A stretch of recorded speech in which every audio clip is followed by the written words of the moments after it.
BBC Nepali सेवाको साँझ पखबाट विनिता दाहालको नमस्कार। आज कार्यक्रममा खोप केन्द्रसम्म आउन नसक्ने नागरिकलाई घरमै पुगेर कोरोना भाइरस विरुद्धको खोप लगाइदिन सर्वोच्च अदालतको आदेश, आवश्यक जे व्यवस्था गर्नुपर्छ गरेर वृद्ध र शारीरिक रूपमा अशक्त हुनुहुन्छ उहाँलाई चाहिँ घरमै पुगेर खोपको आवश्यक प्रबन्ध मिलाउनु भनेर अन्तरिम आदेश भएको अवस्था हो। महामारीका माझ राष्ट्र ब्याङ्कले सार्वजनिक गरेको मौद्रिक नीतिमा पुरानै व्यवस्थालाई निरन्तरता दिइएको विज्ञको भनाई, महाधिवेशनको मिति सार्ने उपाय खोजिरहेको बताउँदै कांग्रेसका प्रवक्ता विश्वप्रकाश शर्मा भन्छन् 5.5 वर्ष 23 गते पूरा हुँदै गर्दाखेरि हामीले त्यो अवधिमा कम्तीमा अधिवेशनको प्रक्रिया सुरु हुन सक्ने हुन्छ। र चरम द्वन्द्वको मारमा रहेको अफगानिस्तानमा कार्यरत नेपालीलाई अनुकूलता मिलाएर स्वदेश फर्कन आह्वान। सबभन्दा पहिला प्रमुख विश्व समाचार। शरद केसीबाट समाचार सुन्नुहोस्। अफगानिस्तान स्थित तालिबानले चर्चित मिलिसिया नेता इस्माइल खानलाई नियन्त्रणमा लिएको जनाएको छ। त्यसलाई तालिबान लडाकु विरुद्ध मिलिसियाहरूलाई जोडेर गठबन्धन बनाउने सरकारको प्रयासमाथिको धक्का ठानिएको छ। सामाजिक सञ्जालमा आएका तस्बिरहरूमा पश्चिमी शहर हेरातमा प्रतिरोधको नेतृत्व गरेका इस्माइल खान तालिबानको हिरासतमा रहेको देखिन्छ। यदि त्यो सत्य भएको पुष्टि भयो भने काबुल स्थित सरकारको निम्ति निकै ठूलो झट्का हुनेछ। त्यो तालिबानले अब अफगानिस्तानको दोस्रो ठूलो शहर कान्दाहार सहित 1/3 प्रान्तीय राजधानीहरूमा नियन्त्रण जमाएको छ। बीबीसीका दक्षिण एसिया सम्पादक अनवर हसन एथिराजन भन्छन् कान्दाहार माथिको कब्जाले अफगानिस्तानको शक्तिमा फर्किने दावी गर्ने तालिबानलाई ठूलो आत्मबल दिएको छ। उनीहरूले साँच्चै नै काबुलको ढोका ढकढक्याइरहेका छन्। बीबीसीका दक्षिण एसिया सम्पादक अनवर हसन एथिराजनको भनाई, देशको राजधानी काबुलको नजिक पुग्ने प्रयास तालिबान लडाकुहरूले जारी राखेका छन्। अन्तर्राष्ट्रिय सहायता संस्थाहरूले अफगानिस्तानमा मानवीय विपत्तिको चेतावनी दिएका छन्, जहाँ 2.5 लाख मानिसहरू लडाईका कारण विस्थापित भएका छन्। संयुक्त राष्ट्रसङ्घको शरणार्थी सम्बन्धी निकायले आफ्नो घर छाडेर भाग्न बाध्य पारिएकाहरूमध्ये 80% महिला र बालबालिका रहेको जनाएको छ। उसले छिमेकी देशहरूलाई सीमाना खुला राख्न अपिल गरेको छ, जसले गर्दा ती शरणार्थीहरू सुरक्षित रूपमा पुग्न सकुन्। हजारौं मानिसहरू भागेर राजधानी काबुल समेत पुगेका छन्। चीनले कोरोना भाइरसको उत्पत्तिबारे अनुसन्धान गर्ने विश्व स्वास्थ्य संगठन WHO को नयाँ योजनामा सहयोग नगर्ने जनाएको छ। WHO ले चीनिया प्रयोगशालाबाट भाइरस निस्किएको भन्ने विषयमा अध्ययन जारी राख्न थप तथ्याङ्क मागेको थियो। चीनिया अधिकारीहरूले प्रयोगशालाबाट चुहावट भएको परिकल्पना अनुसन्धानको विषय बन्न नसक्ने शुक्रबार बताएका छन्। बीबीसीका माइकल बिस्टो भन्छन् बेजिङले भाइरस उत्पत्ति बारेको अनुसन्धानमा राजनीतिकरण भएको विश्वास गर्छ भने अन्य कतिपय चीन ढाकछोपमै व्यस्त रहेको ठान्छन्। सुरुमा WHO ले प्रयोगशालाको चुहावट महामारीको स्रोत हुन सक्ने सम्भावना निकै कमजोर रहेको बताएको थियो। तपाईँ बीबीसी नेपाली सेवाको साँझपख सुनिरहनु भएको छ। जाम्बियाका मुख्य विपक्षी उम्मेद्वारले निकै कडा प्रतिस्पर्धा रहेको राष्ट्रपतीय र आम चुनावका क्रममा बन्द गरिएको इन्टरनेट सेवामाथिको पहुँच पुनस्थापित गर्न आग्रह गरेका छन्। हकाइन्डे हिचिलिमाले नागरिकका निम्ति निर्वाचन प्रक्रियाबारे जानकारी लिने माध्यम खुला गरिदिन संचार प्राधिकरणलाई आग्रह गरेका हुन्। बिहिबारको मतदान यता व्हाट्सएपको पहुँचमा रोक लगाइएको छ। ट्विटर र फेसबुक पनि अनियमित रूपमा बन्द गरिएका छन्। मतदानको दिन निकै शान्तिपूर्ण रूपमा बितेको थियो, तर दोस्रो कार्यकालको प्रयास गरेका राष्ट्रपति एडगार लुङ्गुले उत्तर पश्चिमी प्रान्तमा केही हिंसा भएको बताए। त्यो उनका प्रतिद्वन्दी हिचिलिमाको बलियो क्षेत्र हो। निर्वाचन आयोगले आइतबारसम्म चुनावको पुरै परिणाम आउने बताएको छ। तान्जानियाको प्रमुख विपक्षी पार्टीका नेताका वकिलहरूले उनी विरुद्धको आतंककारी अभियोग रद्द गर्न आग्रह गरेका छन्। फ्रीमन मबोवेलाई शुक्रबार अदालतमा पेश गर्ने भनिएको थियो, तर सुनवाई फेरि स्थगित गरिएको छ। उनी उपस्थित हुन नसक्ने भएकाले 2 हप्ताको निम्ति सुनवाई सारिएको हो। संवैधानिक सुधारबारेको सम्मेलनमा सम्बोधन गर्नुअघि गत महिना उनी सहित उनको दलका अन्य 10 जना सदस्यलाई पक्राउ गरिएको थियो। र जापान सरकारले म्यानमारका एक फुटबल खेलाडीलाई राजनीतिक शरण प्रदान गरेको त्यहाँबाट प्राप्त समाचारहरूमा जनाइएको छ। गोलरक्षक पेसान अङले गत मे महिनामा भएको अन्तर्राष्ट्रिय खेलअघि सैनिक कुविरोधी संकेत प्रदर्शन गरेका थिए। जापानमा भएको विश्वकप छनौट खेलमा म्यानमारको राष्ट्रिय गीत बजिरहेको थियो र त्यही बेला उनले प्रजातन्त्र पक्षीय 3 औँले सलाम गरेका थिए। त्यसपछि आफ्नो जीवन खतरामा पर्न सक्ने भन्दै उनले टिमसँगै स्वदेश फर्किन अस्वीकार गरेका थिए। गत माघ महिनामा सेनाले म्यानमारलाई नियन्त्रणमा लिए यता 900 भन्दा धेरै मानिस मारिएका छन् भने हजारौं मानिसहरू गिरफ्तार गरिएका छन्। यो बीबीसी नेपाली सेवा हो।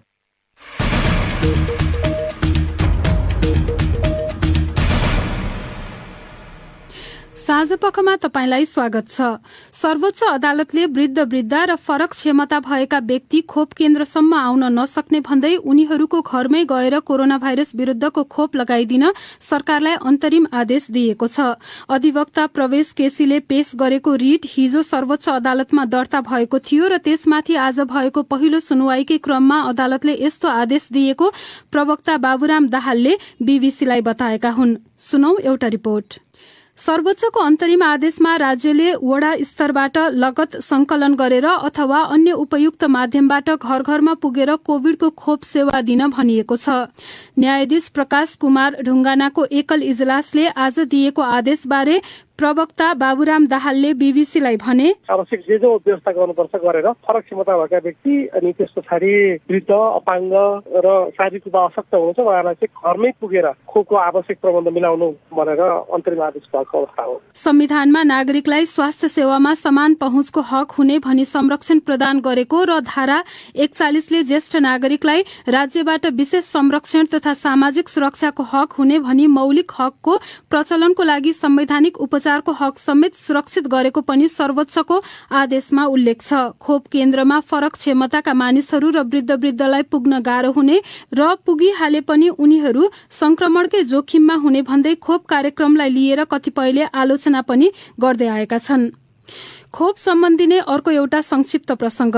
नेपालले कोविड विरूद्धको मोडर्ना खोपको 40 लाख मात्रा खरिद गर्नका लागि सम्झौता गरेको विश्व ब्याङ्कले जनाएको छ। कोभ्याक्स संघको लागत साझेदारी मार्फत विश्व ब्याङ्कको वित्तीय सहयोगमा सो मात्रा खरिद गर्नका लागि खोप सम्बन्धी विश्वव्यापी सञ्जाल गाभीसँग सम्झौता गर्ने नेपाल विश्वकै दोस्रो देश बनेको बताइएको छ। उक्त खोप नेपालमा सन् 2022 को मार्च महिनासम्म आउने अपेक्षा गरिएको बताइएको छ। उक्त खोपले नेपालका 72% जनसंख्याका साथसाथै 12 देखि 17 वर्ष उमेर समूहका किशोर किशोरीलाई खोप दिलाउने नेपालको लक्ष्य हासिल गर्नमा उल्लेख्य रूपले सघाउने ब्याङ्कले जारी गरेको विज्ञप्तिमा उल्लेख छ। यसैबीच नेपालमा विगत 24 घण्टामा थप 3915 जनामा कोरोना भाइरस संक्रमण पुष्टि भएको र 27 जनाको कोभिड-19 का कारणले मृत्यु भएको स्वास्थ्य तथा जनसंख्या मन्त्रालयले जनाएको छ। यो सँगै नेपालमा संक्रमितको कुल संख्या 8,02,000 नागेको छ भने मृतकको संख्या 10,240 पुगेको छ। मन्त्रालयका अनुसार विगत 24 घण्टाको अवधिमा 2,118 जना संक्रमण मुक्त भएका छन्। अहिलेसम्म पूर्ण मात्रामा खोप लगाउनेहरूको संख्या 32 लाख नागेको मन्त्रालयले जनाएको छ। अर्को विषय, कोरोना भाइरस महामारीका बीच नेपाल राष्ट्र ब्याङ्कले आज सार्वजनिक गरेको मौद्रिक नीतिमा यसअघि नै ल्याइएका व्यवस्थाहरूलाई निरन्तरता दिइएको जानकारहरूले बताएका छन्। नीतिमा कोविडको प्रभावमा परेका क्षेत्रहरूलाई प्राथमिकतामा राखिएको बताइएको छ। चालू आर्थिक वर्षको मौद्रिक नीतिमा केही महत्वाकांक्षी योजनाहरू समावेश गरिएको कतिपयले टिप्पणी गरे पनि अध्यादेशबाट बजेट सार्वजनिक गरेको सरकार परिवर्तन भएको अवस्थामा मूलभूत रूपमा नीति सन्तुलित नै रहेको एकजना पूर्व अर्थ सचिवको भनाइ छ। थप चर्चा सञ्जीव गिरीबाट। नेपाल राष्ट्र ब्याङ्कका गभर्नर महाप्रसाद अधिकारीले शुक्रबार सार्वजनिक गरेको मौद्रिक नीतिमा आर्थिक पुनरुत्थानलाई प्राथमिकता दिँदै अर्थतन्त्र विस्तारमा सहयोग पुग्ने गरी तरलता व्यवस्थापन गरिने उल्लेख गरिएको छ। महामारीका बीच सार्वजनिक गरिएको नीतिमा कोविड-19 का कारण पर्यटन क्षेत्रमा रोजगारी गुमाएका व्यक्ति स्वरोजगार हुने गरी व्यवसाय सञ्चालन गर्न प्रवाह हुने 15 लाख रुपियाँसम्मको कर्जालाई विपन्न वर्ग कर्जामा गणना गर्न सकिने व्यवस्था मिलाइएको बताइएको छ। त्यस्तै ऋणी स्वयं रोजगार हुने उद्देश्यले सवारी साधन खरिद गर्न प्रवाह हुने 25 लाख रुपियाँसम्मको कर्जालाई पनि विपन्न वर्ग कर्जामा गणना गर्न सक्ने व्यवस्था मिलाइएको बताउँदै गभर्नर अधिकारीले भने, कोभिड-19 महामारीबाट प्रभावित उद्योग व्यवसायको शीघ्र पुनरुत्थानको लागि कार्यान्वयनमा ल्याइएको पुनर्कर्जाको विद्यमान व्यवस्थालाई निरन्तरता दिँदै गत आर्थिक वर्षमा व्यवस्था गरिएको पुनर्कर्जा रकमको अधिकतम सीमा नघट्ने गरी पुनर्कर्जा सुविधा उपलब्ध हुने व्यवस्था मिलाइनेछ। निषेधाज्ञा अवधिको 2078 आषाढसम्म भुक्तानी गर्नुपर्ने EMI, EQY वा अन्य सामा ब्याज भुक्तानी गर्न नसकेका ग्राहकहरूको वित्तीय स्थिति बैंक तथा वित्तीय संस्थाले स्वयं मूल्याङ्कन गरी 2078 पुष मसान्तसम्म भुक्तानी म्याद थप गर्न सक्ने व्यवस्था गरिनेछ। महामारीका कारण समस्यामा परेको सार्वजनिक यातायातको मर्मत सम्हारका लागि थप 2 लाख रुपियाँसम्मको ऋण दिने व्यवस्था पनि मौद्रिक नीतिमा समावेश छ। त्यस्तै ब्याङ्किङ प्रणालीबाट प्राप्त हुने विप्रेषण रकम ब्याङ्क तथा वित्तीय संस्थाहरूमा जम्मा गरेमा न्यूनतम 1% थप ब्याज पाउने व्यवस्था मिलाइने बताइए पनि त्यसो गर्न भने निकै कठिन हुने जानकारहरूको बुझाइ छ। केन्द्रीय ब्याङ्कले चालू आर्थिक वर्षमा मूल्य वृद्धि दर 6.5% कायम गर्ने लक्ष्य तय गरेको छ। चालू आर्थिक वर्षको मौद्रिक नीतिबारे एकजना पूर्व अर्थ सचिव रामेश्वर खनाल भन्छन्, अब वर्तमान परिस्थितिमा एकातिर मौद्रिक नीतिलाई ज्यादै कसिलो बनाउन पनि सम्भव थिएन, किनभने वित्तीय स्थायित्वको निमित्त कसिलो बनाउनु पर्ने पनि हो। अब अर्कोतिर यो कोभिड-19ले सङ्कटग्रस्त भएको अर्थतन्त्रलाई पुनरुत्थान गर्नुपर्ने आवश्यकता रहेको सन्दर्भमा अलिकति विस्तारकारी बजारमा अलिकति तरलता प्रवाह हुने खालको पनि हुनुपर्ने थियो। त्यो गर्दाखेरि फेरि अर्कोतिर त्यसले मूल्य वृद्धिमा चाप पार्छ, त्यसै पनि मूल्य वृद्धि हुँदैछ। त्यही भएर सन्तुलित ल्याउनु पर्ने थियो। त्यो सन्तुलित ल्याउने काम चाहिँ अहिलेको मौद्रिक नीतिले गरेको छ। अब केही कुराहरू थप कुराहरू पनि सुधार गर्नुपर्ने अवस्था थियो। त्यो चाहिँ वर्तमान राजनीतिक सन्दर्भमा अब सरकारले पनि पुनः आकार ग्रहण नगरेको त्यो कारणले पनि नेपाल राष्ट्र ब्याङ्कले अब अलिकति बजारलाई झस्काउने खालको अलिक कडा रूप चाहिँ केही विषयहरूमा लिनुपर्ने थियो, त्यो चाहिँ लिन नसकेको हो। राष्ट्र ब्याङ्कले शेयर धितो ऋणमा भने केही कडाई गरेको छ। सर्वसाधारणहरूले अब शेयर धितो ऋण एउटा ब्याङ्कबाट बढीमा 4 करोड रुपियाँ लिन पाउने गरी 12 करोड रुपियाँसम्म मात्र लिन पाइने व्यवस्था मौद्रिक नीतिले गरेको छ। सञ्जीव गिरी, BBC, काठमाडौँ। अर्को विषय, नेपाली कांग्रेसका सभापति शेरबहादुर देउवाको नेतृत्वमा सरकार बनेको आज ठिक 1 महिना पूरा भयो, तर उनले मन्त्री परिषद विस्तार गर्न सकेका छैनन्। 21 मध्ये 17वटा मन्त्रालय आफैले चलाइरहेको देउवा सरकारको विपक्षी दलले मात्र नभई कांग्रेस नेताहरूले समेत संसदमै आलोचना गरेका छन्। सुनौ अशोक दाहालको यो रिपोर्ट। प्रमुख 3 सत्ता साझेदार दलहरूबीच कसले कति मन्त्रालय पाउने विषय नै टुङ्गोमा पुग्न बाँकी रहेको गठबन्धनका नेताहरूको भनाइ छ। माओवादी केन्द्रका प्रवक्ता नारायण काजी श्रेष्ठका अनुसार पहिला जनता समाजवादी पार्टी र माधव नेपाल पक्षले समयमा आएका कारण ढिला भएको हो, तर उनले पछिल्लो समय त्यसबारे थाहा नभएको बताए। सरकारमा एकजना पनि मन्त्री नपठाएको गठबन्धनको जनता समाजवादी पार्टीले भागभण्डा मिल्ने बित्तिकै मन्त्रीहरू पठाउने बताएको छ। उक्त दलका अध्यक्ष उपेन्द्र यादवले अहिले पनि सरकार चलेकैले विस्तार गर्न हतार नभएको बताए। 3 वर्ष प्रतिपक्षमा बसेर सरकारमा पुगेको कांग्रेसभित्र मन्त्रीका आकांक्षी व्यवस्थापन चुनौतीपूर्ण रहेको नेताहरूको भनाइ छ। आगामी महाधिवेशनमा पुनः सभापति बन्ने अवस्थामा आफूलाई पार्टीभित्र सहयोग पुग्ने गरी मन्त्रीहरू चयन गर्ने गृह कार्यमा देउवा र त्यसलाई रोक्ने पक्षमा पार्टीभित्र उनको प्रतिस्पर्धी समूह लागेको बताइन्छ। महिना दिनसम्म पनि मन्त्री परिषदले पूर्णता पाउन नसक्नुको कारण सरकार निर्माणमा निर्णायक सहयोग गरेको नेकपा एमालेको माधव नेपाल समूहलाई सरकारमा ल्याउने आफूहरूको प्रयत्न रहेको कांग्रेस नेता मीन विश्वकर्माले बताए। राजनीतिक व्यवस्थापन गर्छ अनि सरकारमा आउँछौँ भन्नुभयो, आउँदिन भन्नु भएन। अनि द्वन्द ल त्यसो भए पर्खिनु पर्यो। एउटा साथीले म मेरो घर व्यवस्था मिलाएर आउँछु भन्नु भने होइन तपाईँ जसरी गर्नुहोस् हामी हेरिहाल्यौँ भन्नु त मिलेन। सँगै यात्रा गर्ने भनेपछि एउटा साथीको झोला दिनाउँदा होला त बाटोमा त पुर्नु पर्यो।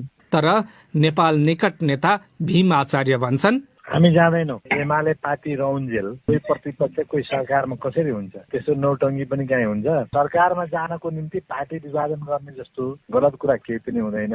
अघिल्लो सरकारमा समेत सहभागी भएको माओवादीभित्र मन्त्री चयनमा खासै समस्या नरहेको पार्टीका नेताहरूको दाबी छ। हालै विभाजन भएर निर्वाचन आयोगबाट आधिकारिकता पाएको उपेन्द्र यादव नेतृत्वको जनता समाजवादी पार्टीमा भने मन्त्री चयन गर्न अध्यक्ष यादवलाई कठिन देखिएको बताइन्छ। सरकार गठनको केही समयसम्म जसपाभित्र पार्टीको आधिकारिकताबारे अन्यल देखिए पनि निर्वाचन आयोगबाट त्यसको निराकरण भइसकेका कारण अब एमालेको निर्णय आए लगत्तै यही महिनाभित्रै मन्त्री परिषद विस्तार हुने नेता विश्वकर्माले बताए। गठबन्धनका 2 ठूला नेताहरू कांग्रेस सभापति शेरबहादुर देउवा र माओवादी केन्द्रका प्रचण्डले मन्त्री परिषद विस्तारलाई प्राथमिकतामा नराखेकाले मन्त्री परिषदले पूर्णता पाउन नसकेको सत्तारूढ दलका केही नेताले बीबीसीलाई बताएका छन्। अशोक दाहाल, BBC, काठमाडौँ। मन्त्री परिषद विस्तारमा भएको ढिलाइको प्रसंगपछि सत्ताधारी कांग्रेसकै महाधिवेशनको चर्चा। निर्धारित समयमा महाधिवेशन गर्न नसक्ने अब प्रश्न भएकाले कांग्रेसको केन्द्रीय कार्यसमितिमा त्यसको सर्वोत्तम विकल्पबारे छलफल चलिरहेको बताइएको छ। 5.5 वर्षको अवधि भदौमा बितेसँगै कांग्रेस अवैधानिक बन्न सक्ने आशंकाहरू व्यक्त भइरहँदा हिजोदेखि पार्टीको केन्द्रीय कार्यसमितिको बैठक शुरू भएको छ। यसै सन्दर्भमा साथी सञ्जय ढकालले पार्टी प्रवक्ता विश्वप्रकाश शर्मालाई सम्पर्क गरी शुरूमा सोधेका छन्, महाधिवेशनलाई लिएर जटिलता देखिएका बेला के विकल्पमा छलफल भइरहेको छ? अब अहिले पूर्व निर्धारित भदौ 16, 17, 18 को मितिलाई मिट गर्न सक्ने स्थिति अब बिल्कुलै बनेन। नबनी सक्दै गर्दा त्यसमा सार्वजनिक रूपमा बुझाइहरू बढी क्रियाशील सदस्यता केन्द्रित छन्। तर चाहिँ के हो भने क्रियाशील चाहिँ अघिल्लो अधिवेशनको बेलामा त्यतिवटा निर्वाचन क्षेत्रको समस्यालाई हल समयमा गर्न नसक्दा हामीले पुरानै क्रियाशीलबाट गरेका थियौँ। अहिले 15-16 मात्रै हो, त्यसबाट त गर्न सकिन्थ्यो। तर कोरोनाको प्रतिकूलता पनि मध्यनजर राख्दै चाहिँ पहिला त्यो पनि मिलाउने भ्याउँ, कोरोनाको पनि केही अनुकूल होला भन्ने कारणले हामी ढिलो भइहाल्यो। अब चाहिँ कुन प्रक्रियाबाट जाने, कसरी छोटो समयमा गर्ने भन्ने विभिन्न विकल्पहरूको बारेमा साथीहरूले कुरा गरिरहनु भएको छ। अब यो भदौ 16 देखि 19 यदि नसकिने हो भन्ने निष्कर्षमा पुग्ने हो भने त वैधानिकता कसरी जोगाउने? त्यसपछि त जुनसुकै विकल्प छान्दाखेरि पनि वैधानिकता गुम्ने देखिन्छ। निर्णय नभइकन त मैले ठ्याक्कै टिप्पणी नगर्नु, तर अन्य राजनीतिक दलहरू फलानाले त्यो समयमा गरेका छैनन् भन्ने हिसाबले कांग्रेसले उदाहरण दिएर बस्ने कुरै हुँदैन। हामीले नमुना बन्नुपर्ने हुन्छ। त्यस हिसाबले 5.5 वर्षको समयावधिमा टेकेर त्यहाँबाट प्रारम्भ गरेर जाने अर्को विकल्पमा पनि निर्वाचन आयोग समेतसँग पनि सल्लाह गर्नुपर्ने हुन्छ। त्यस्तो गर्दाखेरि मिल्छ भनेको छ र निर्वाचन आयोगले? छैन, निर्वाचन आयोगसँग औपचारिक रूपमा हामीले सल्लाह विमर्श गरिसकेका छैनौँ। पहिला केन्द्रीय समितिको बैठक बसेर त्यसबारेमा केही धारणा बनाएर अब कार्यतालिका बनाउँदै गर्दा फेरि कार्यतालिका बनाउने अनि त्यसको वैधानिक कुरालाई पनि हामीले सम्बोधन गर्नतर्फ उचित छलफल गरेनौँ। अनि कार्यतालिका बनायौँ, तर फेरि क्रियाशीलको विषयलाई पनि फेरि हल गर्न सकेनौँ। फेरि पनि कार्यतालिका हेरफेर गर्नु पर्यो भने थप जटिलता हुन्छ। त्यसकारणले पनि केन्द्रीय समितिको बैठकमा कुनै रिजिड ढङ्गले कार्यतालिका प्रस्तावित छैन। अहिले सबै विषयमा छलफल गरिसकेपछि मात्रै हामी निर्णयमा पुग्छौँ र त्यो निर्णयको जगमा निर्वाचन आयोगसँग पनि सल्लाह गरेर पार्टी पङ्क्तिमा पनि सल्लाह गरेर साथीहरूको पनि विश्वास लिएर अनि टुङ्गामा पुगिन्छ। भनेपछि यो आउने दिनहरूको सबै प्रयासहरू भनेको छिद्रहरू खोजेर उम्किने प्रयास नै त्यो? त्यसो होइन। के हो भने एउटा स्वस्थ मान्छे बिरामी भयो भने औषधि ग्रहण गर्नुपर्ने जसरी हुन्छ, पार्टी राजनीतिक दलको हकमा पनि के हो भने कुनै समस्या आयो, कुनै जटिलता आयो भने कुनै औषधि खोज्नुपर्ने हुन्छ होइन। त्यसले गर्दा औषधि नखानु राम्रो, मान्छे स्वस्थ हुनु। तर अब समस्या पर्यो भने सामान्य औषधि हुन्छ कि एन्टिबायोटिक हुन्छ कि त्यो त आउँछ। तर चाहिँ के भने समग्र जटिलताको परिणाम हो। हाम्रो आफ्नो कमजोरी पनि हो, मुलुकको परिस्थिति पनि हो, कोरोनाको प्रतिकूलता पनि हो, सबै कुरा हो। तर सारमा जे भने पनि त्यसको जिम्मेवार हामी आफै हौँ। त्यसको हल हामी उपयुक्त हल समाधान गर्छौँ। अब भदौ 23 गते सम्बन्धमा तपाईँहरूले अब विकल्प भनेको जस्तो प्रक्रिया थालिहाल्ने त्यतिखेरसम्म भन्ने खालको कुरा यदि हुने हो भने त्यस्तो प्रक्रिया थाल्ने भने चाहिँ के हो? त्यो बेलामा के गर्नुहुन्छ? प्रक्रिया थाल्ने भनेको चाहिँ के हो भने जस्तो 5.5 वर्षभित्रमा सम्पन्न गर्नुपर्ने भन्दै गर्दा केन्द्रीय महाधिवेशनको विषय आउँछ। मेरो चाहिँ महाधिवेशन भनिरहँदै गर्दा वार्ड तहको अधिवेशनको प्रक्रिया पनि महाधिवेशनको हिस्सा हुन्छ। हाम्रो केन्द्रीय नेतृत्व चयन मात्रै महाधिवेशन हुँदैन। हाम्रो चाहिँ 8वटा तह छ, त्यसमध्ये 7वटा तहको चाहिँ विधिवत निर्वाचनको प्रक्रिया हुन्छ। त्यसकारण महाधिवेशनको प्रक्रिया सुरु हुने भनेको चाहिँ पार्टीको क्रियाशील सदस्यताको विषय टुङ्गाइसकेर 6743वटा वडाको नेतृत्व चयन गर्ने काम भइसकेपछि हाम्रो अधिवेशन विधिवत रूपमा महाधिवेशनको प्रक्रिया सुरु हुन्छ। त्यसैले महाधिवेशनको प्रक्रिया सुरु भइसके पछाडि जसरी सर्वोच्च अदालतमा कतिपय मुद्दा हेर्दैमा रहन्छ, त्यसैले हाम्रो महाधिवेशन चल्दै त्यो प्रक्रिया अगाडि जान्छ। यो निर्णय भइसकेर अनि अब यो ठोस ठहर यही भयो भन्ने होइन, तर विविध विकल्प मात्रै छलफल हुँदै गर्दा सायद यो सर्वोत्तम विकल्प हुन सक्छ कि भनेर आयो। उनी थिए कांग्रेस प्रवक्ता विश्वप्रकाश शर्मा साथी सञ्जय ढकालसँग कुरा गर्दै। अब पालो तपाईहरूले नै पठाउनु भएको प्रतिक्रियाको। प्रस्तुत गर्दैछन् साथीहरू सञ्जीव गिरी र रमा पराजुली। सामाजिक सञ्जाल फेसबुक र ट्विटरमा आज हामीले नागपञ्चमीका सन्दर्भमा सोधेका थियौं, तपाईँ रहेको स्थान वरपर कस्ता कस्ता सर्प पाइन्छन्? तपाईँ विषालु सर्पको टोकाइबाट बच्न कस्तो सावधानी अपनाउने गर्नुहुन्छ? सर्प संरक्षणका लागि हामीले के गर्नुपर्छ? कृपया आफ्ना धारणा राख्नुहोस्। फेसबुकमा वरुण अभिगामी लेख्छन्, म तराईवासी भएकोले सबै प्रजातिका सर्प देख्छु। घर आँगन करेसा बारीको सरसफाई बच्ने उपाय हुन्।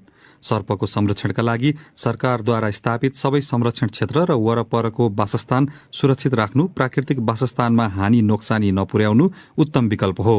अशोक धामीको सुझाव छ सर्पको टोकाइबाट बच्न झाडी भएको ठाउँमा नजाने, घर वरिपरि झाडी भए सरसफाई गर्ने, झाडी नजिक काम गर्दा माथिसम्मको जुत्ता लगाउने, सर्प देखा परेमा नजिस्क्याउने, सर्प बचाउन सर्पको महत्त्वबारे जनचेतना फैलाउने, सर्पलाई नमार्ने। प्रकाश धमलाको भनाइ छ सर्प हाम्रो संस्कृतिसँग जोडिएको एउटा जीव हो। धेरैले सर्प देख्ने बित्तिकै मार्ने गर्छन्, तर त्यो सर्पले पारिस्थितिकीय प्रणालीमा कस्तो महत्त्वपूर्ण योगदान दिन्छ भन्ने बारे जानकारी राख्दैनौं।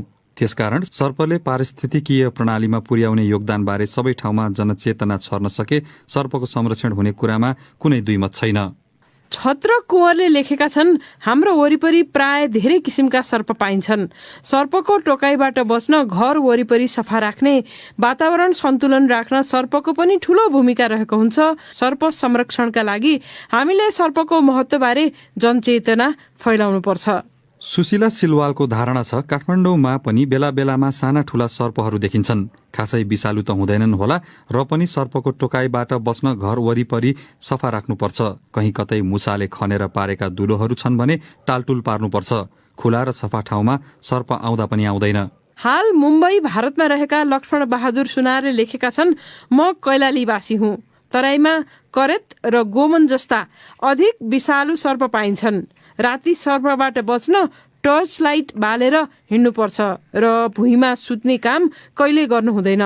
सर्पलाई मार्नु हुँदैन। वातावरणमा सन्तुलन बनाइराख्न सर्पको ठूलो भूमिका छ। एसपी बराकोटीको धारणा छ हामी कहाँ सबै प्रजातिका सर्पहरू पाइन्छ। सबै सर्प विषालु हुँदैनन्। सर्पलाई नजिस्काए त्यसले डस्दैन।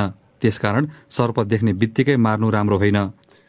अब एउटा अन्तर्राष्ट्रिय प्रसंग। संयुक्त राष्ट्र संघले अफगानिस्तानका छिमेकी देशहरूलाई सीमाना खुल्ला राख्न आग्रह गरेको छ। अफगान सुरक्षा फौजसँग तालिबानको चर्किदो लडाईका बीच घर छोडेर भागिरहेका नागरिकहरूको सुरक्षाको निम्ति उसले त्यस्तो आग्रह गरेको हो। बीबीसीका विवरणमा आधारित रिपोर्ट सुनौ शरद केसीबाट। आक्रामक रूपमा उत्रिएको तालिबानले एकपछि अर्को सफलता प्राप्त गरिरहेको छ। तालिबान लडाकुहरूले अहिलेसम्म 34 मध्ये 1/3 प्रान्तीय राजधानीलाई आफ्नो नियन्त्रणमा लिइसकेका छन्। बीबीसीका एकजना संवाददाता भन्छन् दोस्रो र तेस्रो ठूलो शहरमाथिको कब्जापछि उनीहरू अहिले निकै आत्मविश्वासका साथ कुरा गरिरहेका छन्। उनीहरू देशको राजधानीतर्फ अघि बढिरहेको देखिएको छ। काबुलभन्दा करिब 70 किलोमिटर दक्षिणमा रहेको लोगर प्रान्तको राजधानी पुलियालामलाई पनि उनीहरूले कब्जा गरेको बताइएको छ। दिनहुँ लडाईँ चर्किरहेका बेला घर छाड्न बाध्य मानिसहरूको संख्या बढ्दो छ।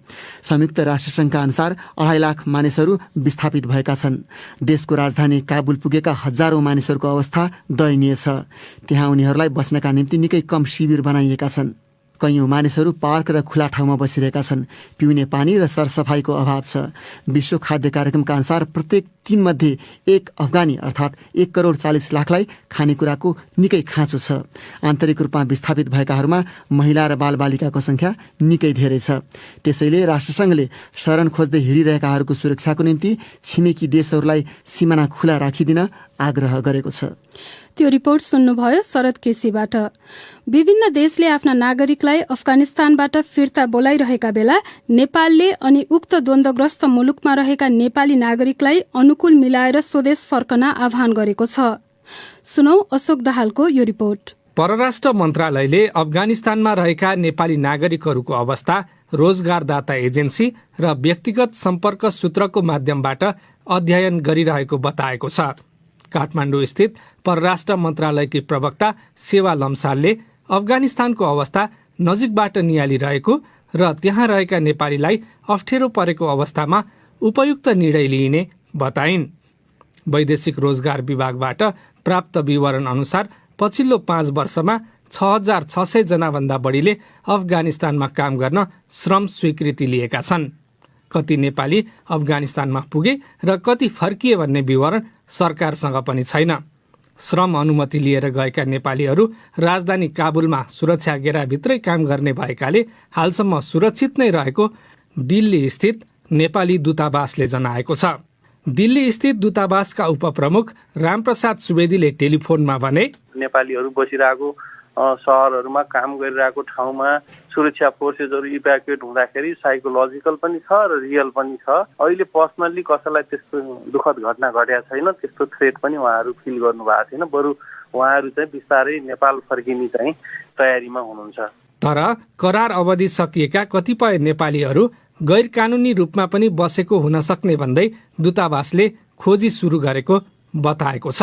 दूतावासको सम्पर्कमा आएका नेपालीहरूले अफगानिस्तानमा बढ्दो द्वन्द्वपछि रोजगारदाता कम्पनीहरूले आगामी 3 साताभित्रै स्वदेश फर्कन नेपालीहरूलाई भनेको सुवेदीले जानकारी गराए। उनले भने, नेपालीहरूलाई चाहिँ कतिपय जुन ठाउँमा उहाँहरू काम गरिरहनु भएको छ ती कम्पनीहरूले अब तपाईँहरू बिस्तारै 31 अगस्त अगावै यहाँबाट निस्किनु जानु सुरक्षित ठाउँमा अब हामी कन्टिन्यू गर्न गाह्रो पर्छ भनेर सूचना दिएको, कतिपयले टिकट पनि लिइसक्नु भएको चाहिँ अवस्था छ। 5 वर्ष अघि राजधानी काबुलको ग्रीन जोनमा कार्यरत 13 नेपालीको बम हमलामा ज्यान गएपछि सरकारले केही समय अफगानिस्तान जान कडाई गरेको थियो। बीबीसीले सम्पर्क गरेका 2 नेपालीले रोजगारदाताको अनुशासनका कारण त्यहाँको अवस्थाबारे सञ्चार माध्यममा बोल्न नमिल्ने बताए।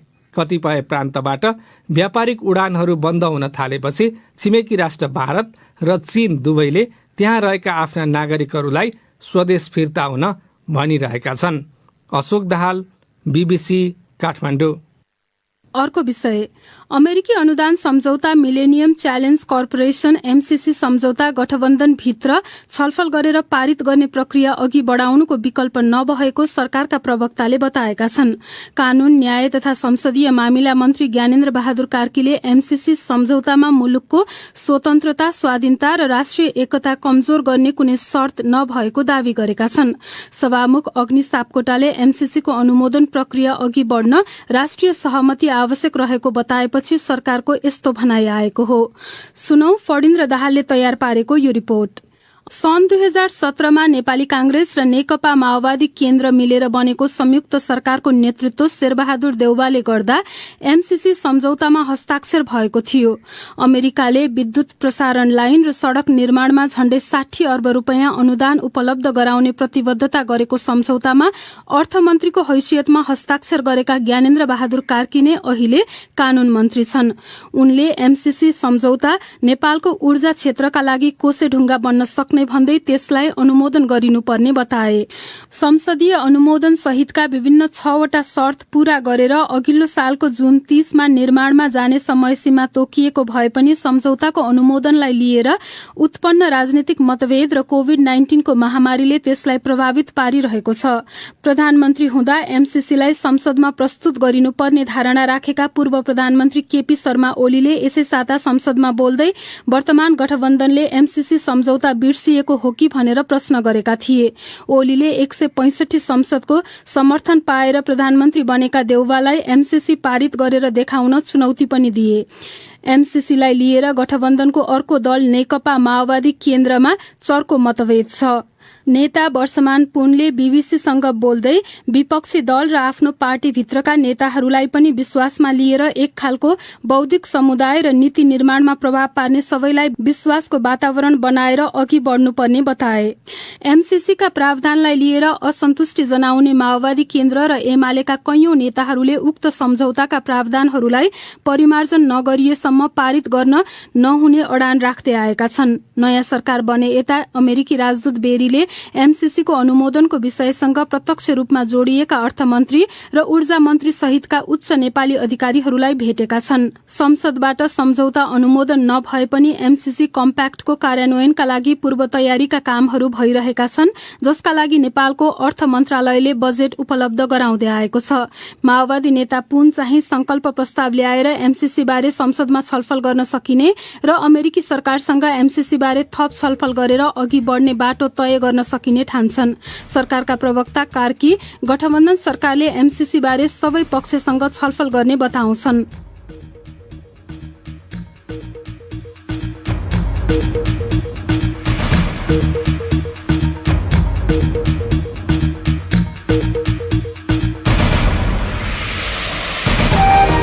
हवस् त, यसका साथै बीबीसी नेपाली सेवाको साँझ पख यही सकिन्छ। अब सोमबार बिहान 7:15 बजे हामी फेरि उपस्थित हुनेछौं। त्यति बेलासम्मका लागि हामी सबैलाई बिदा दिनुहोस्। नमस्कार। तपाईको माझ तराईको आवाज रेडियो बिजगञ्ज 79 मेगाहर्ज।